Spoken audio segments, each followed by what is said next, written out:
Oh, like pushing the limits kind of, and something like dress for shock value. I mean, I like to do it to a point. I mean, I just, yeah, I don't really know how to answer the question actually.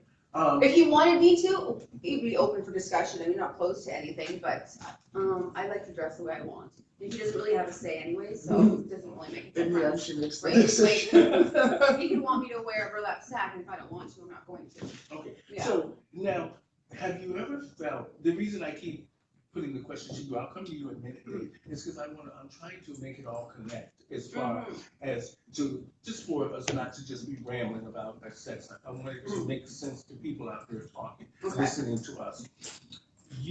Have you ever felt like, I just want you, Dave, to be a man, and I need what I need, and you're going to do what I say tonight the way I want things to go? Because generally men are one way with sex. They get what they get and then they leave. And most of the time, 80 to 90% of women are unsatisfied when a man is really done having sex with them. That, what is it, 5 to 10, 15 minutes maximum?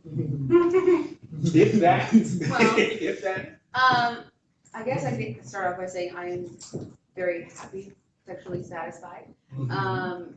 If there was ever something that he hasn't covered, he would cover when I asked him about it. Like, yeah, there's nothing, but that's the thing, there's nothing really like that we don't feel comfortable talking about, you know? So. Now, have you ever felt that, just thought to yourself, being a woman, I'll come to you in a minute, Dave. Have you ever thought to yourself, is this the right man for me? And am I going too far? Too far? No, I mean, I think it's a journey. I mean, you just keep growing and developing together and learning new things. But is it going too far? If it's a good fit, hey man, who freaking knows? But just like, you should have fun, you know, be able to laugh at yourself, and you know, just be okay with making mistakes and not being perfect, and just trying things. But you know, staying in your bubble and staying in your comfort zone all the time, and you're crossing your teeth and dotting your eyes. So does he have this, or he or she or whatever in a partner? It's just like, oh my God, just go with your gut and just go with your instincts sometimes. Believe in love, right? Like. Yeah. Now, you know, a lot of times when we see these kind of things, whether it's the BDSM fetishes, or we see people that have the deeper fetishes, like I know some guys that like to dress up like babies, and want to sit in cages, I've heard. It's a lot of work, yeah. Yeah, these do you guys do this at your service? I don't like to do that stuff, really. That's not my thing. I mean, the bondage thing, yeah, but not the baby thing and all that stuff. Okay, what's the weirdest thing you guys have done? What's the weirdest? The face twitch guy. That was a little different. Yeah. So I mean, there's some really. What did you say? The face twitch? Yeah. I had a guy who was turned on by this. He saw a Sesame Street episode of Mean Child. Because that's what homosexuality starts out. Yeah. So I mean, fetishes like go range. They range, and this way, it's not just like A, B, or C. It's they range so far. Like I've seen, I usually see the clear cut, like bread and butter. Here's normal brain bondage. Yeah, but show her the face. Okay. But he doesn't really good because he doesn't really express it. So I had to replicate this clown that he saw. It was via the clown putting on his makeup, but in reverse and sped up. I don't know how to do it. Yeah, come on. I had to look at this guy. I had his face twitch thing. Yeah, I'm twitching my eyebrows and my face. And he got excited off this. And it was just that, right? It was like, okay, this is a fetish I've never seen before, but they exist. People have these things from when they were a child that just don't make sense to anybody else, but they're out there. Now, have you guys ever felt, I mean, as women, Gigi, we know women are under a constant threat from men, in a sense of some way, or either they're trying to pick you up, or they're trying to harm you, or they're trying to do certain things because you won't do what they want you to do. Now, have you ever felt you were in danger? Any real danger? Like, have you just felt like, oh my God, I've got to get away from this? I have been like pretty confident all of my life. I've never really felt in danger per se. It's crazy, but I never really have. I'm always aware of my surroundings. I'm always like, I can read people really easily, so I don't put myself in a position to be able to have those weaknesses exploited or whatever. Like I wouldn't, yeah. Do I ever feel scared? No, I don't feel scared. Never. Now, have the two of you, this is more of another personal question for the both of you. Have you ever had sex in front of other people in your business, in your profession? Oh, yeah. Yep. How did it feel? It's cool, actually. It's kind of exciting. Yeah. See that? Threesome's working Yeah. out. Now, the reason I ask that is because sometimes, when there's a third person, they always call it the third wheel. And that person, usually somebody always gets left out. Now, I've been in many relationships, and my last relationship, I didn't really want to be in a relationship. I sort of wanted to sort of be friends with benefits, but we have been together, I think, too long for that to happen. So, but I tried to do the threesome thing. That went over like a lead balloon. Yeah. So, and then I tried to do it again, to sort of say, we can be together and let's try. This doesn't work. For me, it didn't work. And I'm kind of glad I'm alone now because I can do what I want. But Dave, now, how do you feel when other men, mainly in your business, they see this attractive woman here and they come to your place and she's got everything going on and plus the fetish. How do you feel when you see other men look at Gigi that way? Well, I feel pretty good because, like, I know when she walks outside and, like, people look at the comments and stuff like that. People think she's gorgeous. I think she's gorgeous. She's beautiful. And they should. And she should have that reinforcement. And I don't feel bad. I know she's not out looking for more dick. I have, right? I know that. And I know that she's faithful. I know that she's trustworthy. And I know that it's not a bad thing. But when clients come over, I will bring them to her and I'll feel good about it and I'll know what's going on in that session. Okay. And I'll get excited. So it's basically, this is a business for you. And the thing during the day is just really when you're walking around, is to promote the business. Well, we do really, it's like a lifestyle, right? You live the lifestyle. Oh, okay. Yeah, so we live a lifestyle of this, right? So this is like our connection. We feel the same as a vanilla couple holding hands down the street and the closeness they have and, give you a kiss. I feel that from this. Well, I can see a connection between the two of you, and that's a good energy. I don't feel that thing where sometimes couples, they have that backup, and and it's usually the sexuality thing that keeps a grip on couples, that makes them, more leery about the other one. And, it's great to see that you guys are in this underground world of fetish. For me, this BDSM is things that people probably should explore a little bit more because it will make their sex lives more interesting. Don't judge it so much. It also makes outside of your sex life more solid and it makes a bigger connection. Like she said, we fight sometimes, we need arguments and stuff, but. Can I interrupt with something really interesting? There's a lot of connections in you guys talking. I have autism. And a lot of the things you speak of, this is like us holding hands. This is a different way of doing it. This is how we feel the textures, the looks, the smells. With autism, I relate to a partner differently. It's not a BDSM way, but I don't like to hold hands, but I would like to hold a leash. Yeah, I don't like the feeling of sweaty skin, but I do like the feeling of other things. So it could be a way for people to express different things. If you don't want to deal with one thing in your life because there's something about it, there may be another way to express that. And it may not be what everyone wants, but the way you guys express yourself is the way you want to express yourself. It's That a makes you different comfortable. path to the same route, Yeah. to the same end, right? Like, it's basically just a relationship, a bit of a different dynamic, but that dynamic provides us with the ability to feel what they Feel like everyone else. Yeah. I understand that. That's what I relate to. Yeah. It makes you feel like everyone else. Well, you know, this is, for me, I've always, and being part of the LGBTQ Two-Spirit pronoun community, which includes us all in a sense, because a lot of times people suppress their sexual desires. And I'm sure you guys see that when you come there. They're probably nervous, mainly because they don't know what they're walking into and and they haven't really explained what they really want to happen. Because a lot of times people will say one thing, but they need another. Well, that's the screening process.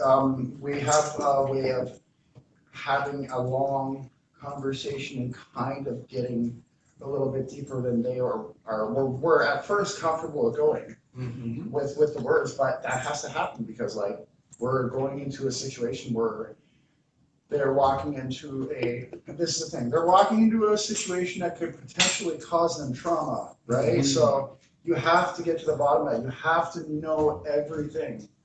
So you have to learn to pull that out of people before walking in. That's a must, right? So would you say that your clients are 80, 90% satisfied when they leave the services that you two provide? Well, yeah, of course, for I'd say sure. I mean, even there's more. also like a vanilla business side component. I mean, but it's not just only like BDSM working stuff. It's the other stuff. Okay. But yeah, satisfied. Yeah, customer service is number one, right? Yeah. Well, which So, is true. The customer's Yeah, always right. regardless, across the board, whether you're vanilla, you're selling ice cream, customer service is 101. Even in translates into this lifestyle, right? Because you want people to be happy. Right? Okay. Yeah. You know, that's a good thing. I mean, because a lot of times people are selfish. Yeah, well, if you care about your clients, you care about, your Well, that's, brand, you want to make sure people are that's the happy. whole finding out about everything that's going on in your mind about calling you before you. It's not like where somebody goes, "You're available now? Yeah, come over." That doesn't happen. You have to be willing to get on the phone. You have to be willing to tell us everything, right? So Now, not to cut you out there, Gigi, I want to just, for you, this question's for you. Now, I'm sure how does your family feel, your mom? Because, your mothers are something else sometimes. Oh, she's not very receptive, and I find that as she's gotten, older, she's gotten really a lot more opinionated and said a lot of things. End of the day, I don't really speak to my family. It's not because of this, but I mean, yeah, one day I would like to just go in and just be me and accept it the way it is. What about you, Dave? How does your family feel? I mean, I'm sure if I mean, I don't know, are you from Toronto? no, I came from Newmarket. Okay, so does your family know you do this? Yeah, actually, I haven't spoken for over 5 years because of this, so it's literally destroyed my connection with all my family. I don't speak to people, not one. Okay, now we're at a certain age in our lives, all of us, and maybe we have desires that we have now decided that we're going to feel comfortable with. We can do this. We can act this out without really feeling like it's traumatizing us or it's going to harm us anyway. It's just what it is. Now, have you ever felt that I need to stop this? There's times when I've gotten a little uncomfortable with, but it's a lot of my head. I deal with like depression and PTSD, so I mean, little things could trigger me off, and when I feel that I'm ever in a place that I'm uncomfortable or whatever, I listen to myself and I give myself a break. I've learned as I've gotten older to go easier on myself as opposed to like, you can do it, just push through it. No, it's okay to be weak. You need a minute, take a minute. You need a day, you need to just, maybe Amen. do you, it's fine. There's nothing wrong with that. That's great. That's great that you say that. It takes a lot. Let me tell you something, Gigi. In this life, I have been beat up a lot in this community, in our community, in the general. But I didn't let that stop me. I kept knowing, for some reason, something kept saying, Mhm. keep moving. And my mother used to tell me that, and now my agent, she tells me this all the time. Don't look back there. Yeah, That hurt there's you no future back in the there. history. You look what's in front of you. Yeah. And you keep moving forward. And I thought to myself, she's right. And now that I've done that, I feel like all this stuff is off of me. And I keep looking forward, and having a great support system around you is key. And the fact that you have Dave in this world that sometimes people might not understand is a good thing.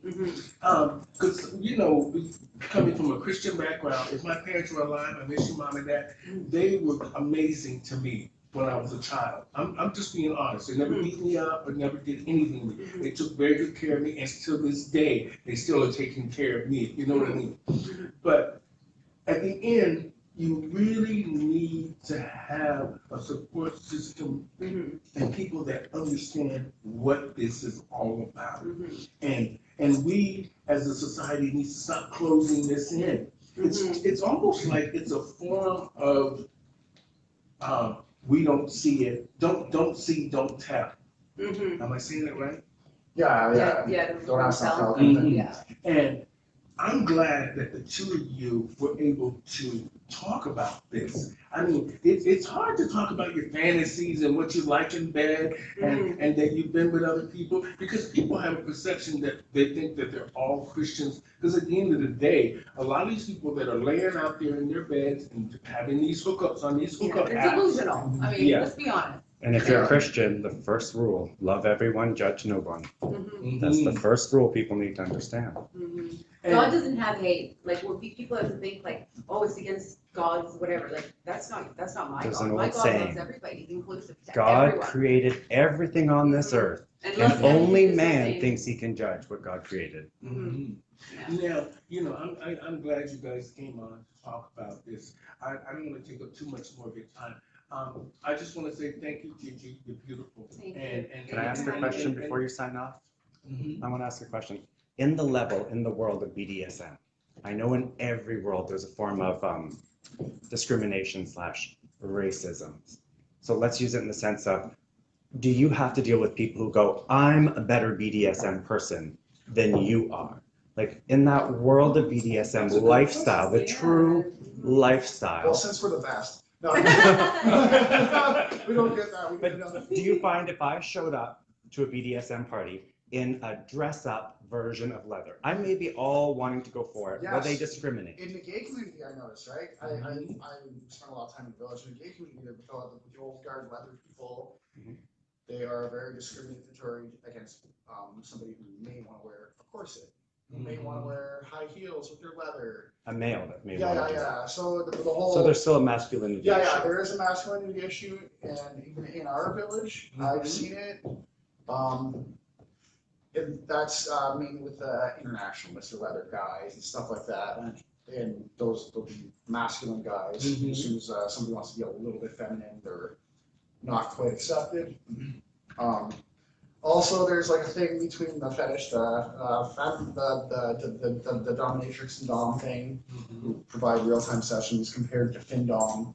The FinDoms are kind of looked back down upon. It's like, so everyone feels that there's a hierarchy of what world you're in, what you perform, what you do, whether it's a puppy play, there's the higher end puppy play, the less end puppy play.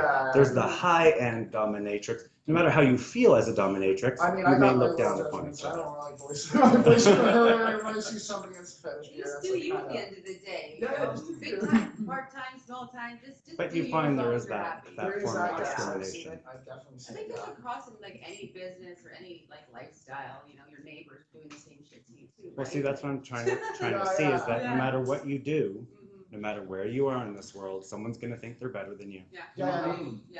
Exactly. So do you. You're right, just do you. Just do And it exactly how you want to enjoy it, because it's your enjoyment. Yeah. Now, just a couple more questions, and then we'll close it out. Have you ever, now, you know, it's today with the Black Lives Matters thing and the coronavirus thing that we're dealing with, all of this stuff. Just the first question is this: do you think the coronavirus is as serious as they make it out to be? And how does it pertain to your business? Well, it's definitely affecting the screen. Oh, okay. I mean, Screening, okay. and wanting to, getting a little, it's a little more like. So you are being cautious towards it. Yeah, and we make sure people have taken the steps and wear masks. Taking care of yourselves. Yeah, we're not getting as close to people and, yeah. All right, so we're all trying to be safe, sanitizing, wearing masks, and we're just sort of promoting and helping push the safety rule for everybody. Yeah. Just to make sure we're all okay. Now, that's a good thing. Even with me doing my shows, I try to stay on track in some sense. When trying to do all of this and remember a mask, even when you get on the subway with your groceries, is a tough thing. And trying to pull out your pistol card, put your mask on, grab your groceries. That's the most thing I hate is like, oh shit, I got my keys, a cell phone, and you're like, freaking mask, right? You know, And all the way lipstick. back. The mask. Oh, lipstick, yeah. Lipstick sales are down. Now, in closing, now I want to ask this question because I know that a lot of the let's just say, the people of color that come to two attractive white people, let's just say in general, have you ever felt, or have you ever felt the racism thing is, because you know, Some people even just play into that, right? I mean, they're coming for that. They do the race play? That's, Do you find there's a thing with race Oh, play? yeah. Yeah. It seems to be a very hush-hush. Oh, I've totally. seen it discreetly mentioned here and there, and people seem very, like they don't want to say it publicly, but it seems to be more people than who admits. Yes, yeah. It's a huge Definitely. thing. well, you know, I try to do it with talking to Black women because I find that that is the core. I already know that Black men try to sort of do something. But I know Black women keep this bottled up inside of them because they run under that umbrella of Christianity or I'm just too good for that. But at the end of the day, we watch these amateur videos on YouTube and we watch all these people on these hookup sites doing kind of strange things. And we know that, like he said, they're average housewives and school teachers and librarians. And it's just strange that this is still taboo today. Well, it's your perception too, and I think a lot of it's like it's fear mongering also with the media. I mean, they kind of like force it to be a certain way. But I mean, I think this depends what filter you're looking at the world through. You know what I mean? If you're looking for that hate or it's a very sensitive topic, but you know what I mean? If you want to play, and I'm not trying to use color, but like play a victim role of any kind, then you know that, I mean, that's up to you. But as far as to answer the question from a Black woman's point of view, I couldn't do that, right? I only know my perspective. Okay. But I do like that you say can play a victim, because in your a world, lot of people do. the they victim really is do. actually called a sub, right? Yeah. It's a completely different thing, and you're technically not victimized because you're giving your permission. Yeah. So you can play a role that you might like, but it's okay because you're giving your permission to play that role. Yeah. Yeah. So It's a story it's a that you're world. attaching to that Yes, role, it's a like world you can you're- live in. Yeah. I want to say properly, Mhm. where emotionally you're. Consensually. Yes, Yeah. that's the way. Yeah, Consensual. consent, that's the key, that word right there, as long as that's in it. Okay, I'm gonna say this in closing. You know, thank you guys so much for joining us here on the Stephanie Stevens show. Today I had Gigi and Dave Stryker on and Renee. We're talking about the underworld of sexual desires of the BDSM world. Sometimes we suppress our desires because of our religion or just the fact of family, friends, or job. And Gigi and Dave came on to just give us a little bit of to explore the world of BDSM. And I'm glad that we had it on. We had a great conversation with Gigi from a woman's point of view, because a lot of women that watch this will feel that they didn't want to hear from Dave. They would rather hear from another woman and how she felt when she's in this world that can be sometimes concerning for women. and for trans women as well, and people of color, and for Dave to come out and just to say, to talk about how even in the gay community still discriminates against men who just feels like they just want to be themselves. Wear corsets or wear high heel shoes, or just maybe sometimes be a little bit too excited to just be who they are. Now, I want to say thank you guys so much. In closing, Gigi, what would you tell women that want to explore this world? I mean, mainly if you have a partner like Dave that's very supportive, what would you want to tell women about this? Because I want them to understand that you're doing this because you're comfortable with Dave and it's safe.